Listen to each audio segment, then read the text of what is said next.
simple. While the Pentagon did the U.S. military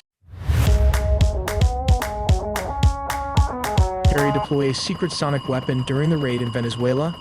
According to witnesses on the ground, the operation began with an unexplained radar blackout, followed massive drone swarm and the sounds of helicopters. Despite being outnumbered 5-1, the small U.S. Special Forces team faced less resistance. Why? Reports indicate soldiers suffered from vertigo, vomiting, and internal bleeding. Military analysts believe this was a soft-kill operation, likely utilizing a high-power microwave device. More detail all in the video ahead. Based on witness testimony, here's how the event likely occurred. Venezuelan soldiers were on standard guard duty when their radar systems suddenly shut down without warning. Immediately after the blackout, a massive drone swarm appeared over the facility, followed by 8 helicopters equipped with unidentified technology. A 20-man team of Delta and Special Forces operatives deployed from the helicopters. The encounter took a mysterious turn when the defending force of 100 soldiers reportedly froze, leaving them unable to compete with a smaller elite team. Witnesses noted that the Delta Force operatives fired with impossible precision, estimating a rate of fire near 300 rounds per minute per soldier.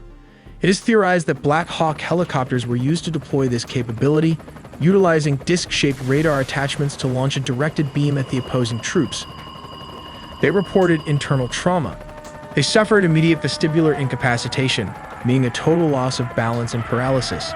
Some even reported bleeding from the nose and vomiting blood, symptoms consistent with internal hemorrhaging. While the Pentagon hasn't officially disclosed the specific hardware, military experts often call this a soft kill system. So how does it actually work? To understand the weapon, you first have to look at what it did. The most likely candidate for a weapon that creates that kind of internal pressure without external sound is a high-power microwave device. It relies on something called the Frey effect.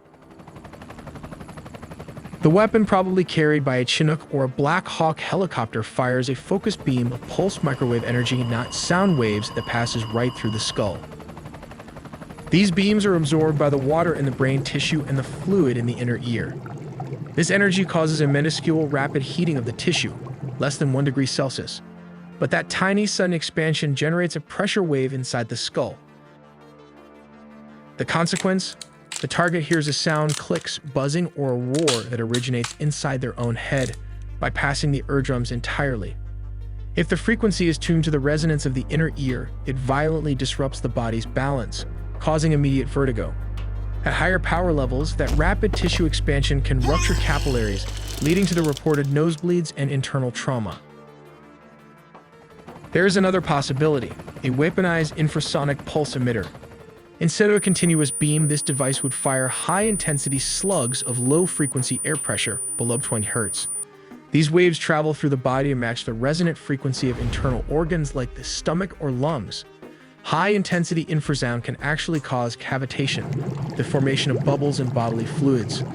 When those bubbles collapse, they create tiny shock waves that damage tissue. The target feels an intense vibration in their gut, leading to severe nausea and effectively paralyzing them with pain and sickness. Tactically, the reports suggest U.S. forces use this technology as the ultimate force multiplier. The result was that the hundreds of Venezuelan guards mentioned in the reports weren't fought in a traditional gun battle. They were incapacitated, sick, dizzy, and bleeding, long before U.S. troops made contact. This allowed a small team of approximately 20 operators to walk virtually unopposed through a much larger force. Your setup is cooked, and you need an upgrade.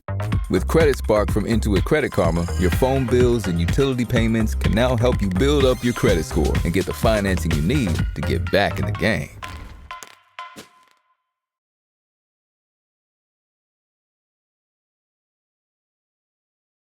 This settlement check completely changed my life, and it came from a car accident I almost forgot about. I'm honestly shaking as I record this. I never imagined something this big could come from an accident that felt so small at the time. If you've been in any kind of vehicle accident in the past 2 years, even if you think it was minor, even if you were just a passenger, you might be entitled to far more than you realize. Here's my story. I was stopped at a red light when, BAM! A distracted driver slammed into me from behind. My neck felt a little stiff, but the car seemed okay. We exchanged info and I drove home. big mistake. Over the next few weeks, the pain got worse. I started missing work.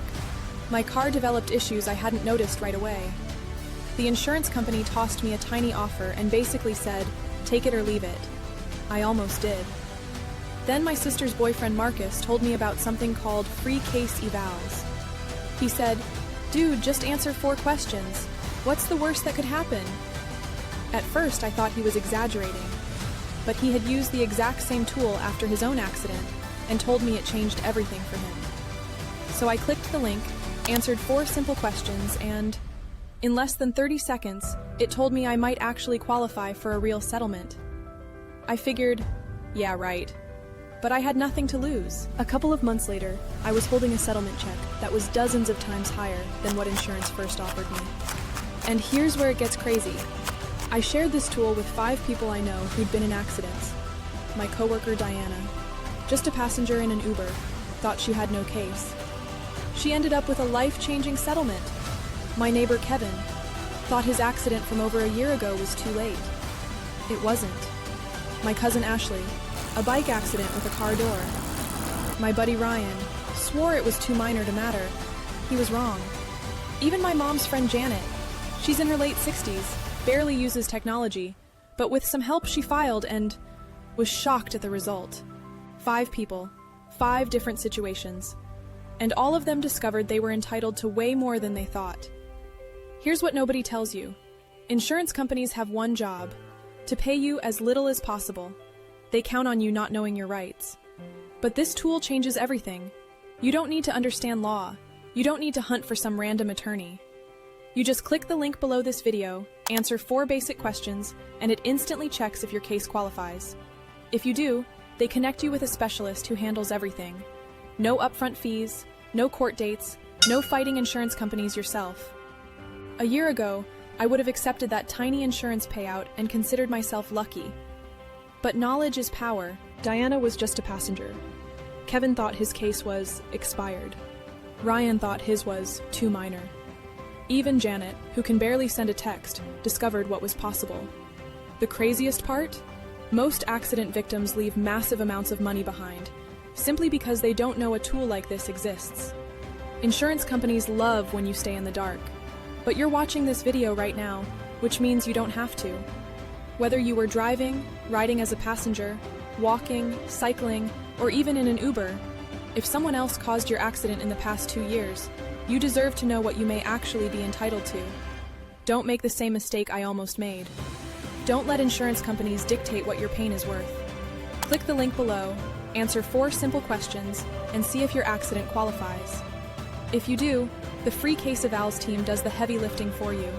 You just wait for answers. Thousands of people across the country have already done this and discovered settlements they never thought possible.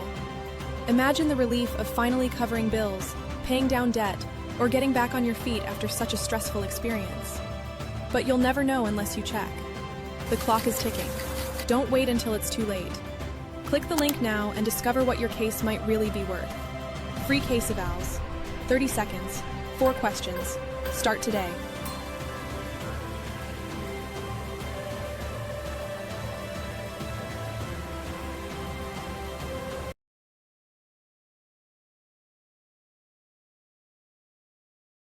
Larger force. But that's not it. The US military has another secret weapon. Analysts called it the Iron Dome of the Caribbean. They said the airspace over Venezuela was impenetrable, locked down by the Russian-made S-300 anti-system, a beast capable of swatting aircraft out of the sky from 150 miles away. But in the dark night, the myth of invincibility didn't just crack, it evaporated. The opening salvo didn't come from pilots, but from physics. The U.S. Gerald R. Ford, stationed off the coast, unleashed a barrage of electronic warfare so dense it didn't just jam the Venezuelan radar screens, it burned them white. The S-300 operators at Captain Manuel Rios Air Base were blind before they ever saw the missiles coming. The first kinetic strikes were surgical from a destroyer. 2 Tomahawk cruise missiles slammed into the S-300V and radar arrays. In an instant, the eyes of the Venezuelan defense network were turned into twisted, red-hot scrap metal. Precision-guided bombs walked down the flight line, One by one, the Su-30s and the aging X-16s parked beside them were engulfed in fireballs. 7 jets were erased before their pilots could even reach the ladders. It wasn't a dogfight, it was an execution. But the final blow was psychological. At 4:20, the roar of jet engines shook the windows of downtown Caracas. The target was Fortuna, the headquarters of the Ministry of Defense and the nerve center of the regime's military command. The strikes didn't level the city, they decapitated the leadership's ability to communicate. As smoke billowed from the ministry buildings, the message was clear to every commander on the ground: you are alone. You are alone and that no help is coming. But all of this is just a deception. The main target is none other than the president. We finally have the declassified timeline of how US forces breached the heart of Caracas and extracted Nicolás Maduro. Let's start with step 1. The setup. This didn't happen overnight. For months, the US had been tightening a naval quarantine around Venezuela. The US Gerald R. Ford Carrier Strike Group and the US Iwo Jima Amphibious Ready Group were parked off the coast. The pretext was clear. The US designated the Venezuelan government a narco-terrorist state, specifically targeting the drugs lords, but while the Navy squeezed the coast, intelligence assets were tracking one man. They waited for a specific window, a moment where Maduro was stationary and vulnerable. Step 2. The strike. It began at exactly 2 in the morning Venezuelan Standard Time. High above, several F-35 stealth fighters punch a hole through the enemy lines, destabilizing their anti-air defenses. Like these Russian S-300 missiles located all over the strategic high-value target. With the skies cleared, the path opens for Delta Force helicopters to fly straight towards the mission. Here comes the deception as the helicopters flew. The jets started firing with more strikes as it hit Fortuna, the main military base and command center, and La Carlota Air Base, destabilizing Venezuelan air support. Reports from the ground describe widespread explosions and a sudden communications blackout. The chaos wasn't the goal, it was the cover. But how did the raid happen? We have to look at step 3. Under the cover of darkness and chaos, the Tier 1 operators went to work. But what is the exact unit tasked with the mission? It is the Delta Force, one of the most elite secretive special forces units in the US military. Witnesses in Caracas reported low-flying aircraft skimming the rooftops, flying well below radar coverage. The team breached a secure compound believed to be a safe house within the massive Fort Tuna complex. Resistance from the Venezuelan Presidential Guard was swift but ultimately futile, as the helicopters lay cover fire.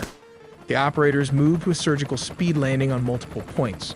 But how exactly the capture and extraction happened? For this, let's look at step 4.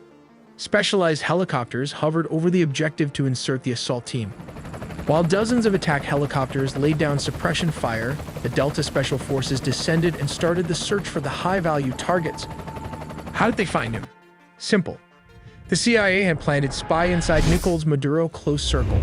While back in the US, Delta Force built an exact replica of his safe house, rehearsing the raid until they could do it blindfolded. While operators breached the room so fast, his security could not even react to the situation as the sound of flash grenades disoriented the security guard. Using blowtorch, they caught him before he could even lock all the doors. Maduro's shock and awe froze him as Delta Force breached the compound. Nicolás Maduro and his wife, Celia Flores, were physically secured.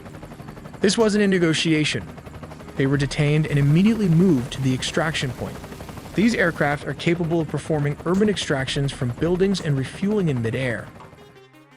We make original 4K 3D animation with a small team of animators, so please support us by subscribing and dropping in a comment for more exclusive engineering animations made just for you guys.